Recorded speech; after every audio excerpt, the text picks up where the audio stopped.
Let me say this. When you get married, your relational priorities shift from your family to your new family. So I've got 2 kids that are married. I would never look at them and say, with their spouse, they're like, hey, remember, I'm the priority. Because then they would just play my sermons and remind me that I'm not. Okay? Like, once you're married, you're a new family. You're not joining a family, you're starting a family. And so these daughters now, they got to decide, okay, there's conflict between my dad, my husband. They got to pick. They make a good choice. Their dad's the one who's caused all their pain. He's the one who schemed up the swapping out on the honeymoon. He's the one who's taken advantage of their husband. He's the one who's impoverished their family. So all of a sudden, what's interesting, the most domineering, unhealthy, murderous spirit person in a family controls the narrative, and everyone thinks like them until someone pushes back and is like, I don't see it that way. Yeah. And then all of a sudden, other people say, well, from this angle, yeah, you're demonic and evil, Dad. Yeah, we want that Father of the Year mug back. We want that back. While you're at it, hit yourself with it, Dad. So the girls have a change of perspective. Then Rachel and Leah answered and said to him, is there any portion or inheritance left to us in our father's house? Now they're looking, they're like, you made our dad rich. He was poor when you showed up. Business boomed, he's rich. But here's what Dad did. He spent everything. He didn't leave anything for his kids or his grandkids.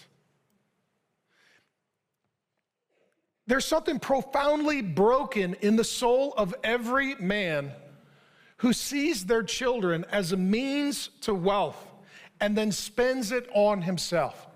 Every time I see on the back of a car, we're spending our grandchildren's inheritance, I have to pray not to rear end that car.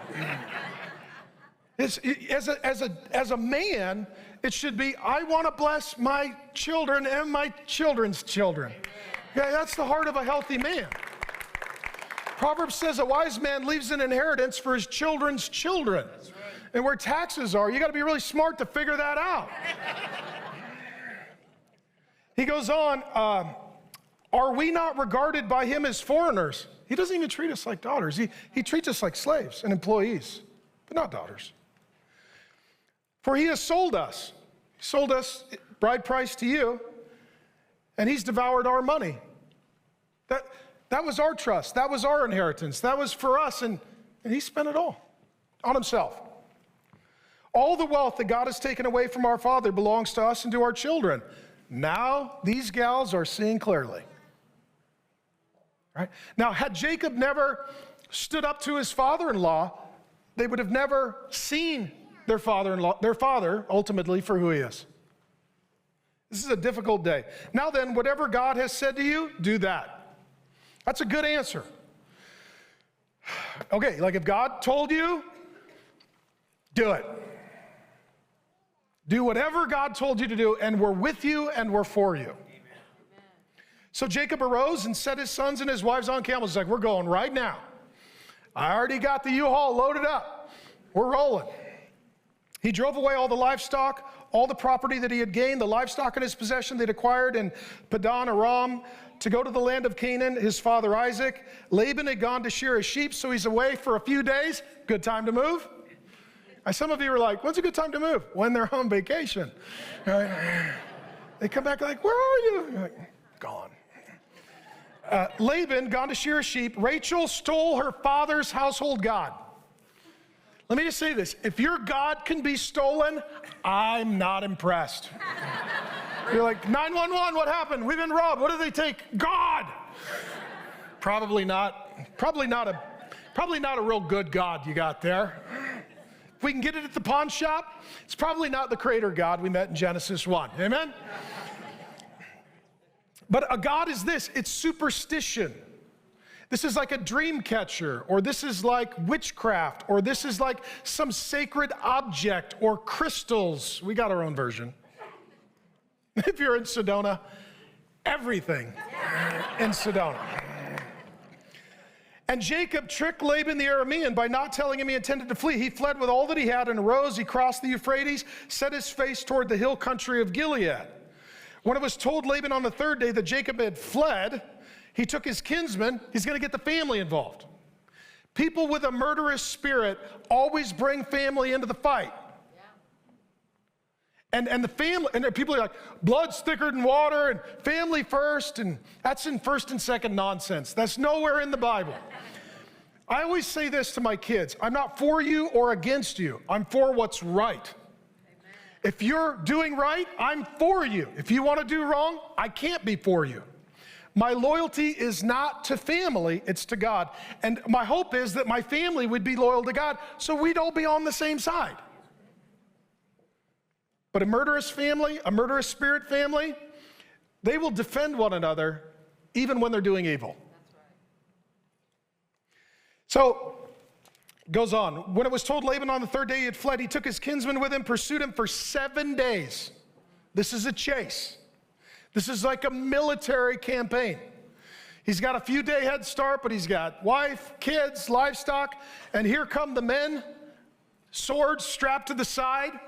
They're going to come and potentially attack their own family. Followed him close into the hill country of Gilead. But, this is awesome, God came to Laban in a dream. So here's Laban. He's demonic, sleeping. God shows up. He's like, we got a problem, and I'm not it. Laban, every other time somebody says they have a problem with you, you say they're the problem. I'm God. We have a problem. I'm not the problem. God can even show up and put a little bit of fear into an unbeliever. Here's what God tells him. It's awesome. He said to him, be careful not to say anything to Jacob, good or bad. You watch what you say, you watch what you do. You mess with him, I might need to get involved. By the way, your God got stolen.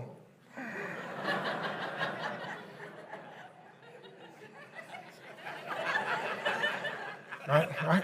We're going to have a gunfight, and you got a Nerf gun. I guess this is not going to end well. And Laban overtook Jacob. Now, Jacob had pitched his tent in the hill country, and Laban with his kinsmen pitched their tents in the hill country of Gilead. So here it is, the big conflict. Laban said to Jacob, what have you done? It's always blame shifting, excuse making, scapegoating. Look at all the problems you've caused. No, I was leaving the problem. What have you done that you have tricked me? Wait a minute. You tricked him for 20 years. Yeah. One day he woke up, he's like, I'm going to try it. And now, he's an evil human being because he tricked you once. You've tricked him every day for 20 years. These are the people that if you do what they do, they'll oh my gosh, I can't believe you did. Right, that's what's, okay. I just make it up as I go. You've tricked me and you've driven away my daughters like captives with a sword. So, can you imagine if this was today? Because today, this would be Laban on the news, on social media. My son-in-law joined a cult. He hears from God. He sees dreams. He's robbed me. He's taken my grandkids captive. He's got a knife at their throat. He's taken my daughters and they fled to another country. Not true. But I'm telling you right now, on the internet, click, click, click, click, click, click, click, click, click, click, click, click, click. It doesn't need to be true. It just needs to be profitable. Then it'll be said. This is all just not true. He doesn't have his wives, sword to their throat. None of that.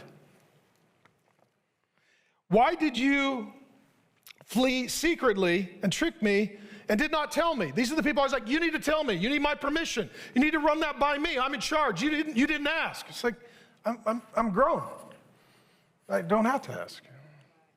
One of the benefits being grown is making decisions. Jacob here is an old man. He's much older than me. Let me just tell you this. If you get your AARP card, you don't have to run stuff by your father-in-law. I'm just going to throw it out there, okay?